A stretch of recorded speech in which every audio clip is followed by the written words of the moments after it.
Let us try to solve the exercise number 4 in the part B of PHP lab. In this exercise, we are supposed to write a program to implement a login form wherein the user enters the username and password. We are supposed to validate their credential against the data that is stored in the MySQL database and grant the access if the credentials are correct. Otherwise, we are supposed to deny the access. So I'm going to go ahead with the MySQL, the NetBeans, and I'm going to create a new project over here. So I'm going to click on File and New Project. I will select PHP as my project, and I will select the PHP application. I'm going to click Next. You can give any name over here, and you can say that authentication.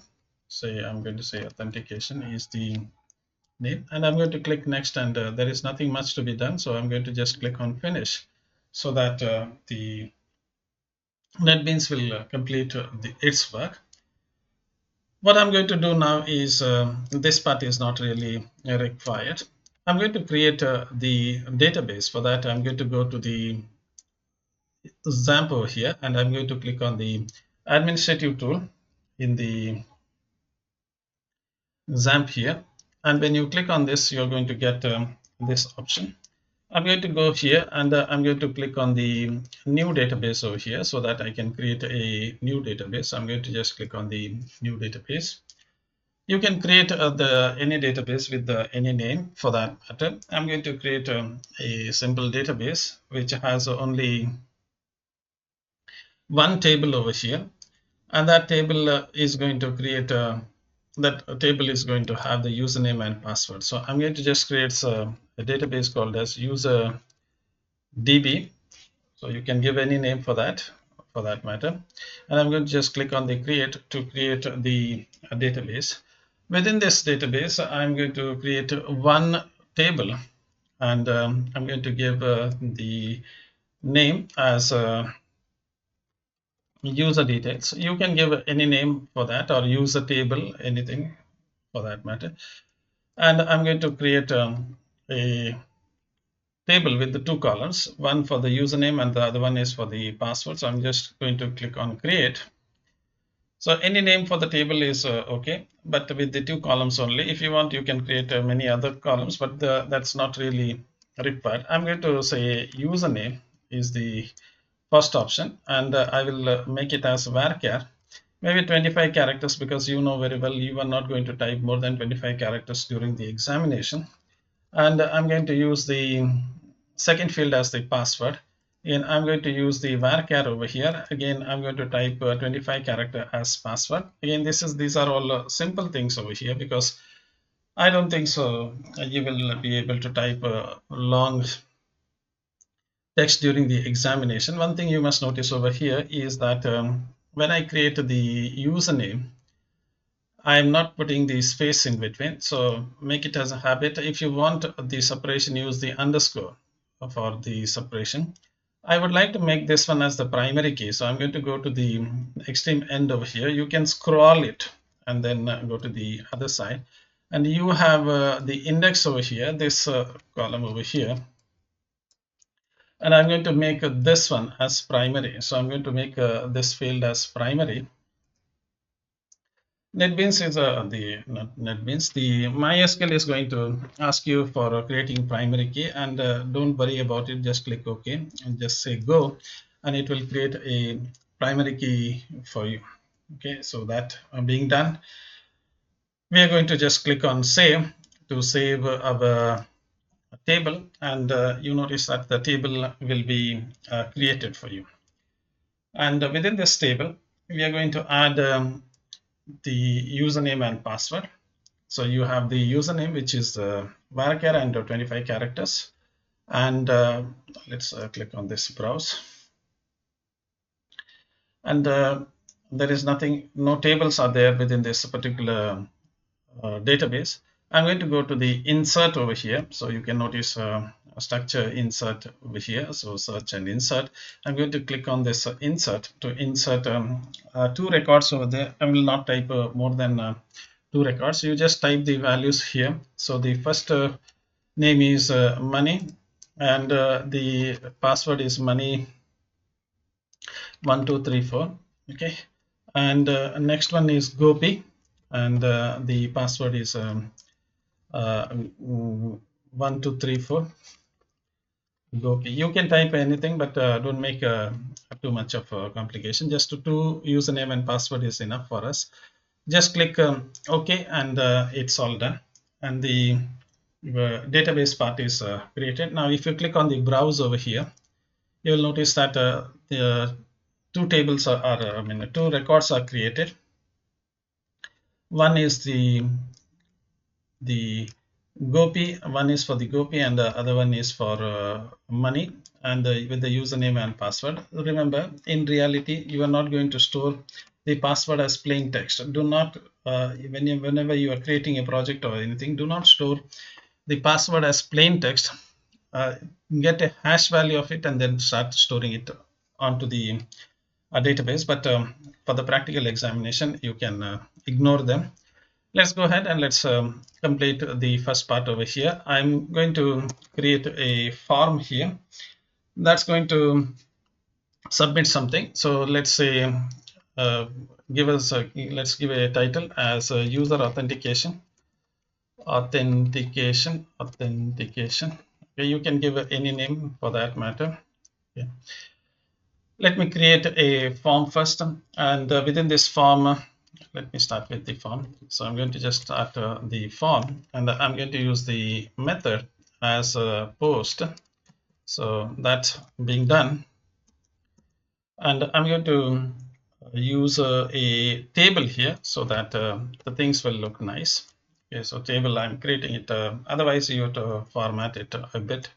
So there will be a row, first row, and within the first row there will be a column, and the column is a username. I'm going to type a username /td, and the password, I'm going to use td, and the username and password, two things must be there. Now this username I'm going to take as input, and the type is text. So I'm going to store the text inside it. Now, you need two fields over here. This is the type is text. Let me give the name for this one. Name is uname. I'm going to take it as uname. You can take any other name also. And I'm going to copy this one, Control C and Control V, so that I can reduce the typing. And the next one is the password, and it will be same. And I'm going to say maybe passwd, just to make the difference. Password, that's the name of it. This is a variable name that you're going to use it. Let me paste it one more time, and I don't want anything over here, but on the other side I will make the type as submit, and the name as login button, and I'm going to give a value for this one as login, so that it looks good when you run this particular file. Okay, Control S to save it. Let me right click and just say run this particular file. So right click and say run this file. When you run this particular file, you're going to see that there is a username and password that is getting created. Now, what is going to happen if somebody clicks on that login button? So when somebody clicks on this login button, you are supposed to connect to the database, and then you are supposed to do something with that. So let me see with my machine is being slow. It may take some time for that machine to show up the output. Let me try it one more time.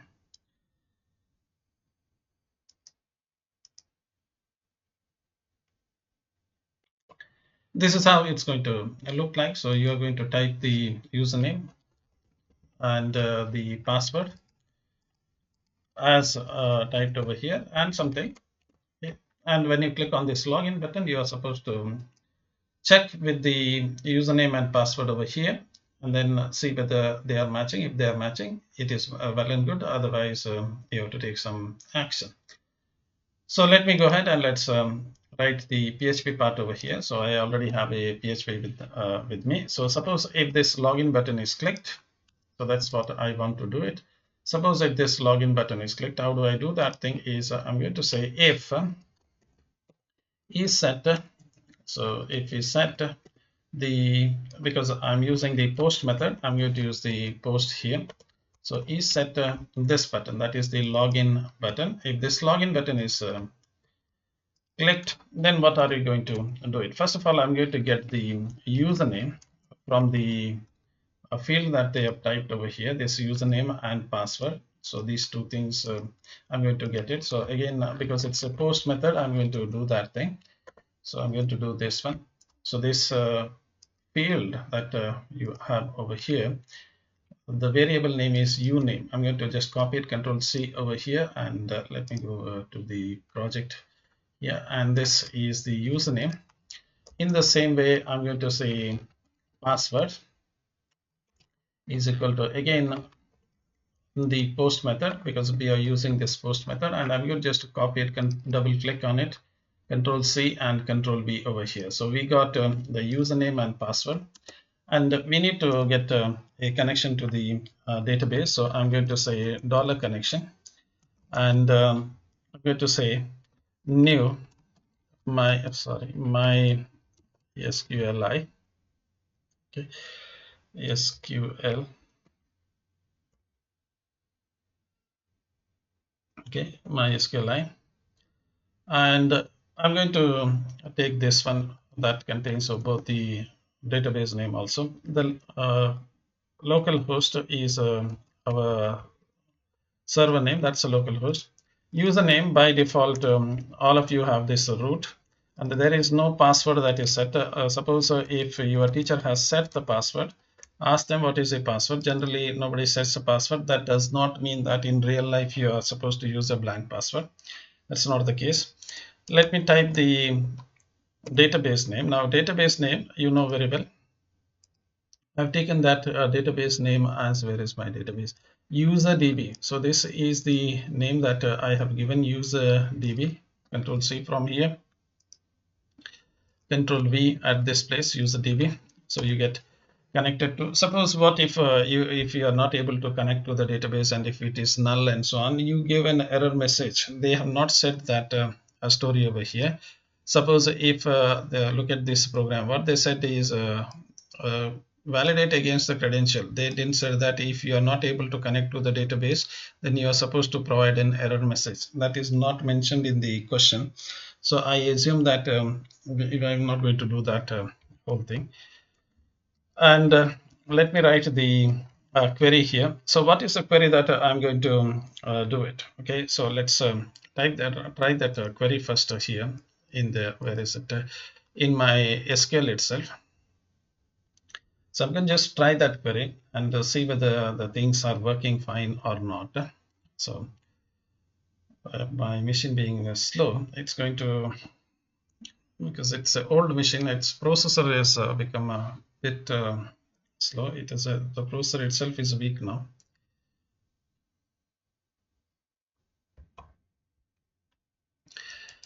So I'm going to say select, and I'm going to say count. I want to count how many records you are going to get it from user details, where I'm going to put the condition. So what's the condition? Where the username, so what you have there is username equal to, I'm going to put it as money. Username is money, and the password is so I wrote it as money 1234. Okay, that's my password. Now I'm going to just copy it, Control C to copy that whole thing so that I can use it later. So what if I run this particular thing? If I say click on this go here, what's going to happen? Okay, so when I run this particular thing, I'm going to get a result. So what is the result that I'm going to get now? If you carefully look at this particular place over here, you will notice that the count, not this one, sorry. The count that you're going to get here, the count is 1. Can you see that? That the count is 1. because username and password was proper. Okay. Now, if I go back to the SQL again, and if I, because I copied it, I'm going to paste it over here. And if I make any mistake over here, and let's say this is my password, if I do that and if I run this particular thing, what is that I'm going to get? So I'm going to get, if you look at this count over here, that's the count that I'm talking about. So this count will be 0. So if either the username or password, whatever it is wrong, you get the count as 0, otherwise you get the count as 1. So this is the one that I'm going to use it in my program. So I'm going to go to my program, and this is the query. I've copied it. Remember, I used Control C to copy it. So I got it from here. So when I wrote it, I just copied it. So when I wrote it, copied it, I selected it, and I said Control C to copy it. Now because I already have it over here, I'm going to go to this place and I'm going to just paste it. Control V to paste it, and I'm going to just put the semicolon. Now this money part can be the same. So I'm going to say this is unique. Okay, done. And the password part cannot be the same because user may type other password. So I'm going to say password is password.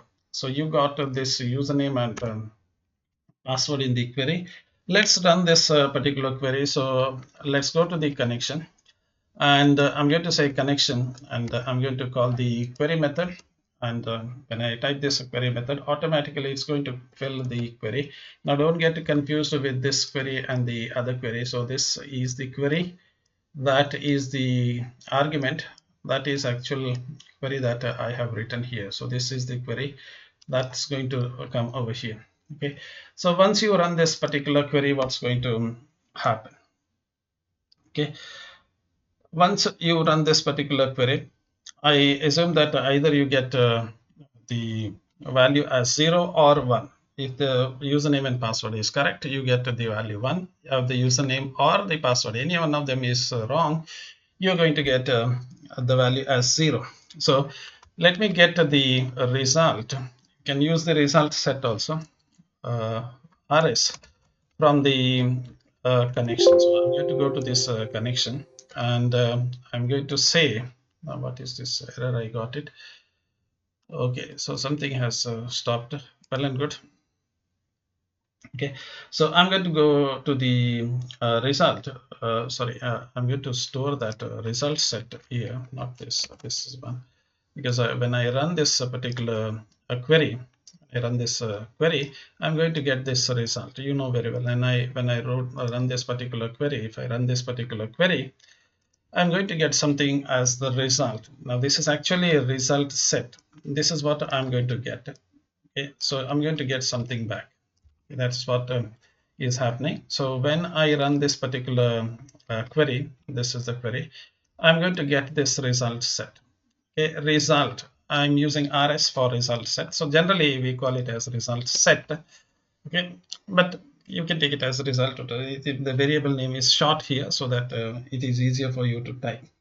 So from this result, I want to get what is actual count here. So you notice that the count is either 1 or the count is either is 0, either 0 or 1. One among them will be the count. So let me get that count from here. So I'm going to generate a variable here, count, and I'm going to go to this result set over here, and I'm going to say get the value within this particular fetch the column. Okay, so what is the meaning of saying fetch the column? So before I continue, let me tell you what is it going to do. So whenever we run a query, you're going to get the result set. Now generally the result set is in the form of an array. So you're going to get it like an array. So with the, you know what is an array. The first element will be the index 0. Second element will be index 1. Third element will be index 2, and so on. You know what is an array. Now this is the first element. So this, even though it is count here, so if you look at this one, if I take this one as an array, there may be other field. Now in this case there are no other elements are there. So this is index 0. So this is at index 0. Next one will be indexed 1.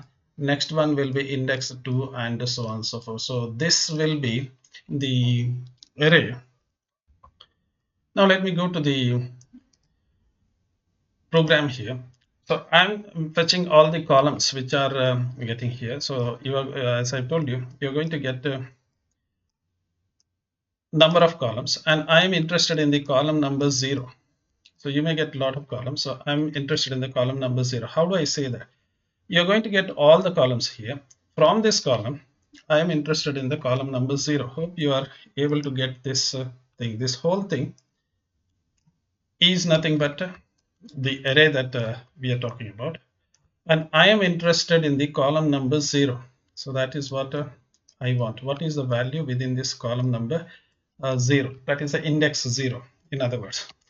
So this is what I want, this value. Either it is 1 or 0 or whatever it is. So this value I am interested in. So I'm going to get that count here. Okay. Once I get the count, I'm going to close the connection. So as a good person, what if you don't close the connection? When the page is exited, the connection is automatically closed. So whether you close it or you don't close it, PHP will close the connection. Now you know very well there are two possibilities are there for this connection. Either the count is 1 or the count is 0. So I'm going to now check, and I'm going to say if this count is equal to 1, that means you're going to give the your credentials are proper, then you're going to grant the permission or grant the access. Otherwise you're going to deny the access. So I'm going to use the echo statement over here, and I'm going to say echo, and maybe using h3, I'm going to say access granted, access granted. Okay. Otherwise, so let me use the else part. Otherwise, I'm going to say, let me put this /h3 also here. Otherwise, I'm going to say Control C to copy it and Control V to paste it, and access denied. So denied. Okay. Now I'm going to also do one other thing over here, because if you look at this particular program over here, there is no heading. So I'm going to just use one h3 over here. So I'm going to say h3 or h2 or maybe h2. Okay. And what is this? h2. What is that I've typed here? Let's say h2. And I'm going to say what I can say. Use okay, login form,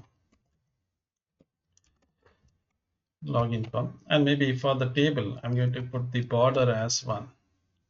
Okay, these are all not required, but just make the things beautiful, I'm going to do that thing. So I'm going to go over here to my project, and I'm going to just click here and press enter.